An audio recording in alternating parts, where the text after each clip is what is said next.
got a full complement of players out there this morning. If you can, start with some injury updates. Cam, Josh Norris, and Anton. Well, Cam's still a couple weeks, we think. Forsberg felt really good, so we'll talk to him after he gets back here. And Norris, no timeline yet. It's long-term. Different injury than the last one, same shoulder, different injury. Is he going to require surgery or not? We're in the middle of that right now, or it's a rehab situation. So we'll know a little more here in the next 4 or 5 days, but it's long term. I understand there's no timeline. When you say long term, like as the head coach, what are you kind of budgeting for in terms of?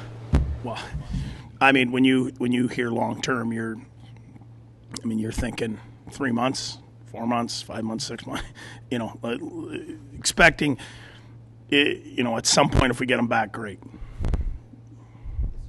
Yes. Just tough set of circumstances for him, isn't it, DJ? Yeah. He's one of our best players. He's most responsible centerman at this point. Of his career, the players that he's played against, and he has the ability to play against elite players. He can score, he can do a lot of things. So, if you take that player out of a lot of teams' lineups, it changes the dynamic. If you just look around our division and take everyone's, one or two center out and see what happens. But in saying that, we've got no time to worry about that. We just got to go, and we got to be better. Everyone underneath got to be a little bit better. Is it comforting to know that your team has taken great steps when you compare it to last year, great steps in its level of maturity? Yeah, for sure, and it takes time. You look at Brady, Drake, Timmy, all these guys, it takes time. It's unfortunate Josh isn't here to be a part of it, but, you've got Pince.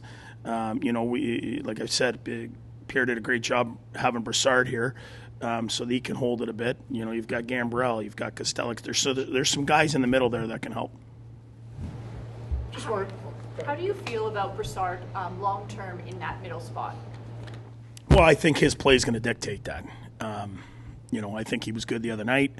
10 games in 20 days or whatever it is, we'll reevaluate then. But as it goes right now, he was real good, and he's able to hold it. But that is the question is, how long can he hold it for? And that's going to be up to him. He's going to obviously have to really dial into all his nutrition and sleep and everything to be able to do that. He's done it in the past, and we're pulling for him to do it now.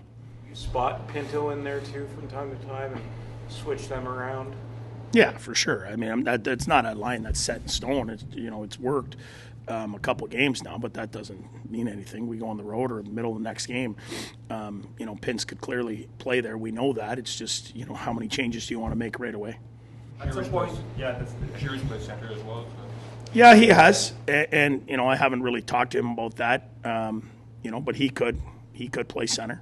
It all, whatever we got to do, we'll try it if something's not working. Right now it's working, so we're going to stick with what's working. You don't often get 2 full days off in between games at home where you can do. So how do you feel like you've used the last 48? Yesterday was a mental day for those guys where they got to do skills. They got to work on their own game. Sean Donovan, Jesse Winchester, Shelley, the power skating coach. Everyone got to work on things that they need to work on. They got to work out. They got to do all those things and not listen to us as coaches, for a day. So everyone got to do their thing yesterday and kind of have a mental day with, getting better. And then today we went back to work and we worked hard, and we'll be ready tomorrow.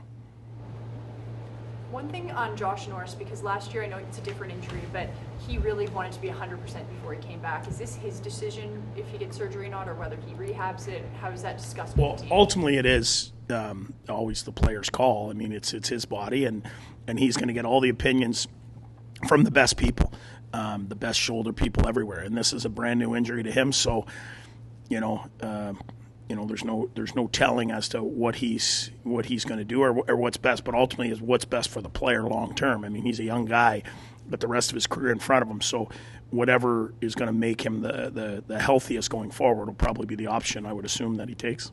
Would he? I think last year, DJ, when he had the injury, he consulted with the person who did the surgery the last time. Would that be part of the step this time too? Is to speak to that surgeon, or Have you guys gone that far? You know what? That would be up to the medical staff to make that. I'm unaware of. I know he's talking to a lot of people to try and make the best decision possible for himself and for his career. But our medical staff would be better to answer that. Brasov got a puck in the face. Seem okay? What's that? Brasov got a puck in the face. Yeah, unfortunate. I think it was a stick right at the end there, and he got cut. So I'm going to go down and see how he is. Hopefully we can just stitch him up and he's fine. But we'll know shortly. Is there one thing that has stood out for you from this homestand that has left you with a real good feeling? Confidence. I think guys are starting to believe in themselves a little more. Especially when you're down and under, pressured situations. A couple times we're down in games or whatever. We're able to bend but not break. And I think that's part of maturity. I think that's part of these guys starting to believe in themselves a little bit.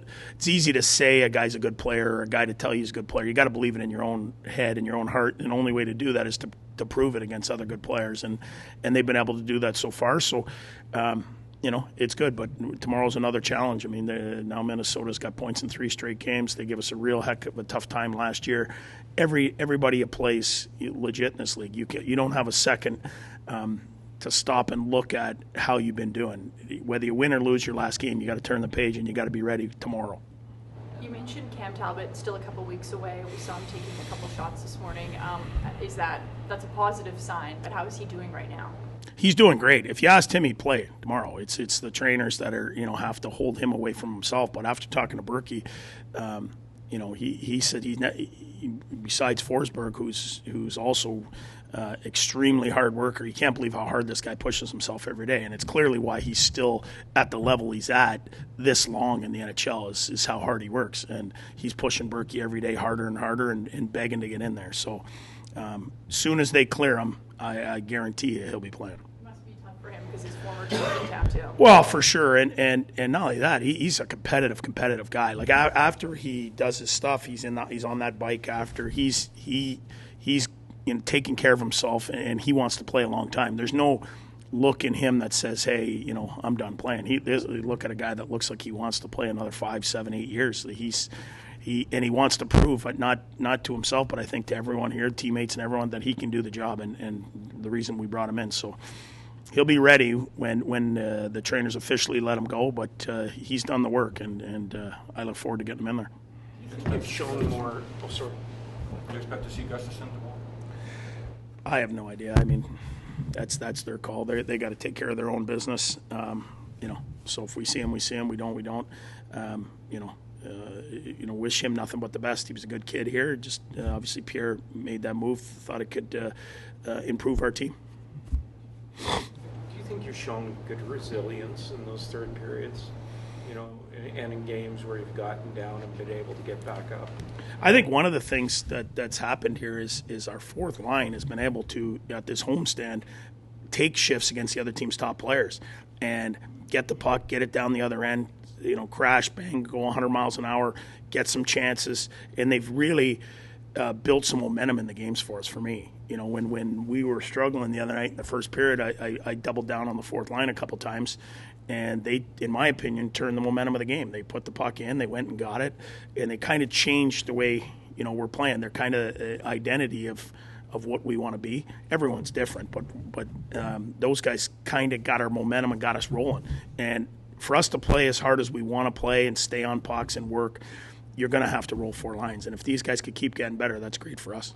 So when they get rolling around like that, what's your sense on the bench? Whether it's the Stützle line that's up next, whoever that next forward group is, do you get a sense of, as you say, the momentum shifting, almost the desire to let's follow that up with? Well, when they're going good, they're getting on the forecheck and they're getting us the puck and either getting a whistle in the O-zone or they're changing in the O-zone. So now Stützle or Brassard or Pinto's line that's coming on is starting in the offensive zone. And it's a big difference than getting your fourth line getting hemmed in all the time. And if you get hemmed in, then your offensive line is now starting on a face-off, possibly in the defensive zone.